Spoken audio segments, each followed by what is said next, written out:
ஃப்ரெண்ட்வுட் நேயர்களுக்கு வணக்கம். பெண்கள் பாதுகாப்புக்காக தொடங்கப்பட்ட கட்சி, பெண்களுடைய பாதுகாப்புக்காகவும் சம உரிமைக்காகவும் நாங்க ஆட்சி புரிஞ்சு நாங்க என்ன பண்ணுவோம், திட்டங்களை செயல்படுத்துவோம் அப்படின்னு சொல்லிக்கிட்டு இருக்க தமிழக வெற்றி கழகத்தினுடைய வேட்பாளர் மரிய வில்சனுடைய வீடியோ எந்த அளவுக்கு பெண்களுக்கு இழிவா நடத்தலாம், எந்த அளவுக்கு பெண்களை அடிக்கலாம், எந்த அளவுக்கு பெண்களை கொடுமைப்படுத்தலாம் அப்படின்ற ஒரு வீடியோ தான் இன்னைக்கு சோசியல் மீடியாவே கலக்கிட்டு இருக்கு.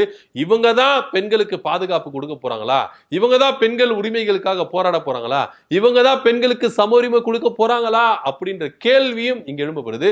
இது ஆர்கே நகர் தொகுதியில தானா அப்படின்னா இல்ல, விஜய் அவர்கள் பார்த்து பார்த்து தேர்ந்தெடுத்தார்ல வேட்பாளர்கள், இவங்க வேட்பாளர்கள் எல்லாருமே என்ன பண்றாங்கன்னா பெண்களுக்கு எதிரான செயல்கள் தான் செய்திருக்காங்க அப்படின்னு தான் பார்க்கணும். இது பார்த்து பார்த்து தேர்ந்தெடுத்த வேட்பாளர் கிடையாது, வாங்கி வாங்கி தேர்ந்தெடுத்த வேட்பாளர் அப்படின்னு இப்ப வெட்ட வெளிச்சமா இருந்துச்சு.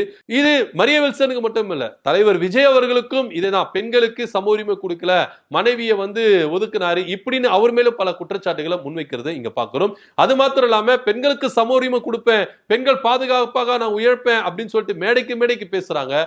கட்சியில முதல்ல பெண்களுக்கு சம உரிமை கொடுத்தீங்களா?